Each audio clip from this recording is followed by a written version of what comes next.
Ladies and gentlemen, boys and girls, and any ex-girlfriends that might be creeping around on my channel, it's QRC. We are back, and we are going to talk about this, the Glock 43X with the Parker Mountain Machine Comp. So the Glock 43X. At first, the Glock 43 came out, which had the shorter grip, and then the 43X and the 48 came out.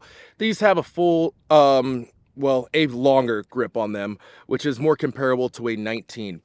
I chose the Glock 43X because this way you have a shorter barrel, and when you pair that with a Parker Mountain Machine Comp, it gives you a little bit more gas to actually actuate the comp, and it actually makes it about the same length as a 48. On this one, I have the 10-8 rear sight on here, which is blacked out. I have the tritium front sight. I'm running a TLR7 on here. I also got this custom stippled by LV Stipple with the Razorback mod. We have the shield mags, the shield mag release, and the shield mag well. I did not do anything to the trigger on this because if you reference back on the Glock 48 video, as you can see here, I had a few issues with the Timney trigger, and it just kind of gave me kind of a jaded feeling on triggers. So I just decided to run stock triggers from now on Glocks, and that's been working out fine for me. To be honest, nothing's going to really improve too much from running the triggers. It's just, training is probably going to help you out the most. The Glock 43X is kind of it's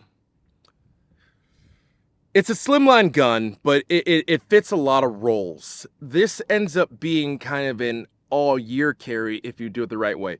One of the first things I did to this was switch out the magazine release and grab some Shield Arms mags. Now that we're on the second iteration of the mags, they actually function very well and reliably. So that is definitely an upgrade I would say to grab if you grab that. That makes this a 15-round gun, flush fit, which gives you the same capabilities that you would have as a Glock 19. The thing that makes this stand out from a Glock 19 is this is a slim frame gun.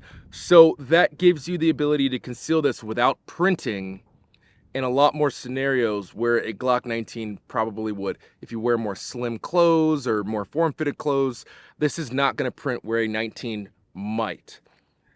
When shooting this next to a 19, certainly if you have them, compensated, both comped and everything else, there's not much of a big difference. I will say that since this slide has less material on it, it tracks a little bit faster, which you can get on target a little bit quicker. When you do this the right way and have it comped out and everything else, it's not a bad solution to have. This made it up with a TLR7, which I went with the TLR7 over the XC1, mainly because, I like the lumen output and the candela. Everyone's all big on candela these days. I like that output versus the XC1. The XC1 is a bit anemic when it comes to those categories and everything else. This has the same grip length as a 19, so you can get a full firing hand on here. So that definitely suits you well when you're pulling this out of a holster or anything else. You can get a full firing grip on the gun. That way you're not kind of fishing around with like 2 fingers on there or something else. So one of the things I don't like about this, the optic cut. A lot of the optics that are in this footprint, I'm not a big fan of. I know it's cut for the RMSC, and I'm just not a fan of that. I'm not really a fan of hollow suns either. I know some people are going to get on me in the comments about that, but I mean, at the end of the day, like, hollow suns are made in China, and I'm an American. So, I mean, I just don't want, anything Chinese on my gun. I would like to see more manufacturers maybe either adopt that footprint or maybe an option for an RMS or RMRCC. Shooting this next to a Glock 19 that's also compensated, it is a little bit different. Like I said earlier, because of there being less slide mass to this, it tracks a little bit faster. It's kind of in its own little league. It's nice. It's really nice. And for a concealed carry option, I'd say that it's really ranking high up there on the scale of slimline guns and, pretty low recoil impulse on here.